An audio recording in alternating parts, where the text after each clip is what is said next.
Realist आजाद आए हैं, इनसे बात करते हैं। हेलो। जी, नमस्कार सभी को। हाँ, नमस्कार जी आपको। हाँ सर, जय जी, भीम। अमित सर जय भीम।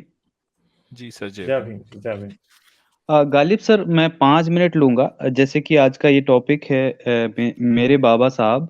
हालांकि हम्म, मुझे पता था अमित सर यहाँ होंगे और इस पर बात होगी, पर साइंस जर्नी सर और हम अपने चैनल पर लाइव कर रहे थे, तो स्टार्टिंग से हम्म, तो जी, नहीं कुछ देर सुन पहले हम पाए। इन्हीं के साथ थे। जी, जी, अच्छा हम्म, अच्छा, आप तो उधर थे। हाँ जी जी। जी। जी, तो सर स्टार्टिंग में मुझे नहीं पता, पर मैं बाबा साहब के बारे में कुछ बातें कहना चाहूँगा। अक्सर जो टुन्नी लोग हैं ना, वो बाबा साहब और संविधान को लेकर बहुत ज़्यादा अनाप-शनाप बोलते रहते हैं, और ज़्यादातर यही सुनने को मिलता है इंडिया में। लोग कहते हैं कि जो टुन्नीस लोग हैं खासकर, वो कहते हैं कि कॉन्स्टिट्यूशन कॉपी पेस्ट है। तो इसके बारे में सर मैं एक वाकया बताता हूँ, फिर जो कॉन्स्टिट्यूशन विरोधी हैं, उनको पता चल जाएगा कि वास्तव में कॉन्स्टिट्यूशन क्या चीज़ है और ये कैसे लिखा गया था। तो सर हम्म, ये मतलब इनको नहीं लगता, तो मैं इस पे सर मुश्किल से 4 से 5 मिनट में अपनी बात खत्म कर दूँगा। हाँ जी हाँ जी, करिए करिए, तो बोलिए। हुँ। तो सर इन लोगों का मैं यही कहूँगा कि मैं इस पे बात कर रहा हूँ कि जो बाबा साहब ने संविधान लिखकर क्या वाक़ई कोई बड़ा कारनामा किया था? तो इस पर मैं कुछ चीज़ें याद दिलाता हूँ इतिहास से सर। अ, 1895 में पहली बार बाल गंगाधर तिलक थे, उन्होंने एक कॉन्स्टिट्यूशन लिखा था सर।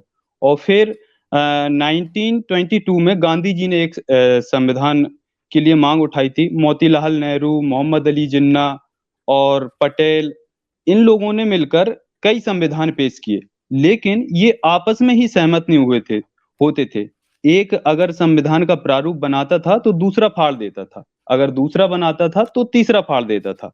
तो ये कई वर्षों तक, यानी मान लीजिए 50 वर्षों तक ऐसा चलता रहा, और 50 वर्षों में सर कोई भी संविधान का मसौदा तक पेश नहीं कर सका था।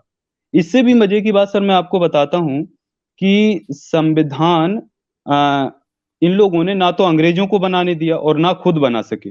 अंग्रेज़ों पे ये लोग ये आरोप लगाते थे कि अगर आप संविधान बनाओगे, तो हम उसे आज़ादी के नज़रिए से कैसे स्वीकार कर सकते थे? कैसे स्वीकार कर सकेंगे? और मान लीजिए ये बात भी सत्य है कि अंग्रेज़ अगर संविधान को बनाते, तो सही है, ये आज़ादी के नज़रिए से कैसे स्वीकार करते?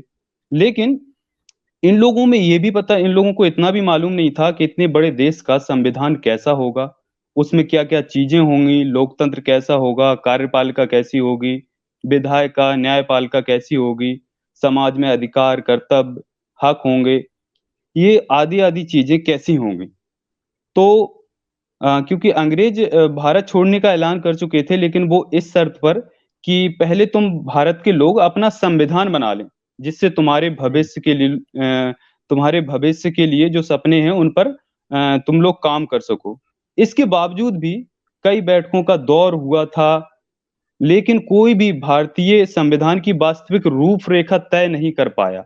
ये नौटंकियों हम्म, का दौर बहुत चला था सर उस टाइम। साइमन कमीशन जब भारत में आया था या आने की तैयारी में था, उस समय उससे पहले ही भारत के एक सचिव थे लॉर्ड बर्कनहेड।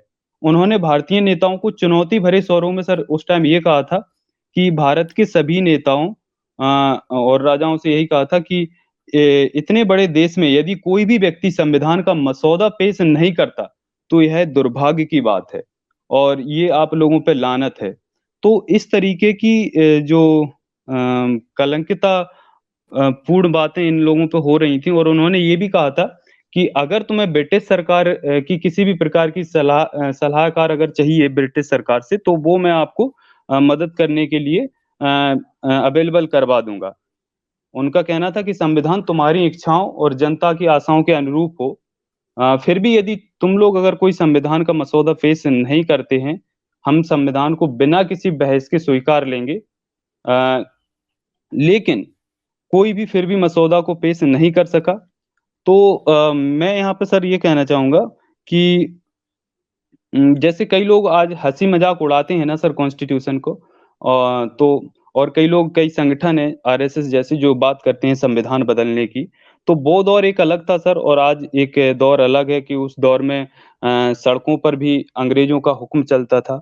यदि मतलब इंडिया का कॉन्स्टिट्यूशन लिखते, तो आज़ादी के बाद मतलब कॉन्स्टिट्यूशन को संशोधन या बदलने की बात कहते, तो ठीक है, समझने वाली बात थी। लेकिन जो ये लोग हैं, वो मतलब संविधान के सर मतलब इसके आगे मैं क्या कहूँ, मतलब एक लॉर्ड वर्कन थे सर, उन्होंने संविधान के खिलाफ बोलने वाले। हाँ, हाँ। तो लॉर्ड वर्कन थे सर, उन्होंने चुनौती के बाद भी जब ये लोग कोई नहीं लिख संवैधानिक पाए। मसौदा पेश नहीं कर पाए, तो दुनिया भर के सामने भारत पर मतलब एक कलंक सा लगा।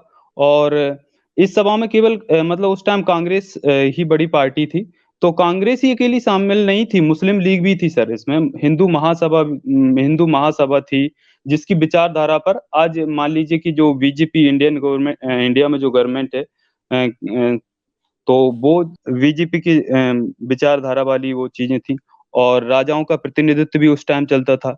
तो लोगों के प्रयासों पर जिन्ना ने पानी फेर दिया था उस टाइम, क्योंकि जिन्ना 2-2 संविधान लिखने पर अड़ गए थे कि एक पाकिस्तान के लिए अलग और भारत के लिए अलग संविधान बनाइए। तो इस बात पे भी बहुत सारा बवाल हुआ था। नेहरू इंग्लैंड से संविधान विशेषज्ञों को बुलाने के लिए बात कर रहे थे। ऐसी बेइज्जती के बाद तब जाकर सर बाबा साहब डॉक्टर बी आर अम्बेडकर का ख्याल गांधी जी को आया। और यहाँ पर सर एक बात कोट करना चाहूँगा, अ, इस समय तक किसी भी टोली की तरफ से डॉक्टर अम्बेडकर का कहीं भी कोई ज़िक्र तक नहीं था। और जो सरदार पटेल थे, सरदार पटेल ने तो यहाँ तक कह दिया था कि डॉक्टर अम्बेडकर के लिए दरवाजे तो क्या, हमने खिड़कियाँ भी बंद की हुई हैं। अब देखते हैं वो कैसे संविधान सभा की समिति में शामिल होते हैं। हुँ। हालाँकि संविधान के प्रति समर्पण को देखते हुए पटेल ने बाबा साहब को बाद में ये कहा था, सबसे अच्छी फसल का बीज देने वाला कहा था डॉक्टर बाबा साहब को उन्होंने। लेकिन हुँ। संविधान सभा में होने के लिए कई किस्से उपलब्ध हैं, जिन लोगों ने इतिहास पढ़ा है उनको पता ही होगा, जिसमें बाबा साहब को चुनाव कांग्रेस के हरवाना लोग हो। हाथ जोड़ के गए थे सर, उनके पास हाथ जोड़ के गए थे। हाथ जोड़ के हुँ। गए थे और सर मतलब उनके लिए मान लीजिए उन्हें चुनाव हरवाना हो या जहाँ से वो चुनाव जीते थे वो हिस्सा इनको पाकिस्तान को दे देना हो। तो ये सारी कई चीज़ें हैं, तो कई सदस्य, कई समितियाँ, कई संशोधन, कई सुझाव और कई देशों के विचार के बाद पृथक पाकिस्तान की घोषणा के बाद पहली बार 9 दिसंबर 1946 से भारतीय संविधान पर जमकर कार्य हुआ। तो सर पर 1946 इस पर यही डॉक्टर अंबेडकर ने मसौदा तैयार करके दुनिया को चौंकाया।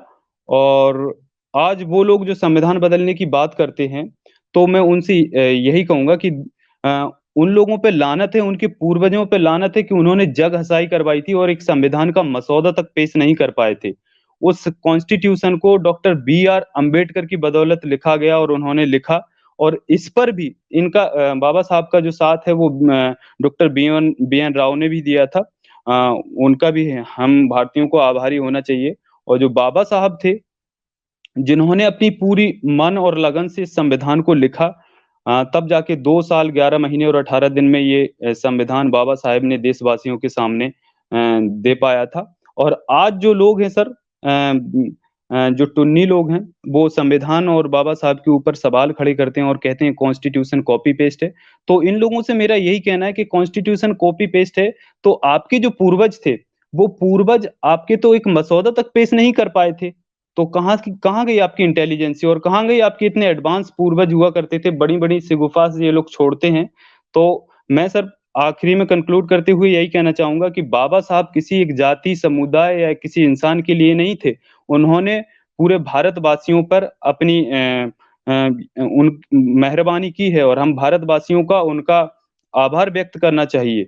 और टुन्नी भी जो लोग जलते हैं ना, उनको भी आभार व्यक्त करना चाहिए कि वो चाहते तो वास्तव में जैसे अभी जो आप लास्ट में हिस्ट्री में जुड़े थे रिसेंट में, वो कह रहे थे अगर बाबा साहब चाहते तो कॉन्स्टिट्यूशन में इस तरीके से बना सकते थे जिसमें मतलब जो धार्मिक लोग हैं, उनकी फट के हाथ में आ जाती। तो ये बात भी सही है सर, लेकिन उन्होंने इतना न्यूट्रल और इतना बेहतर संविधान लिखा।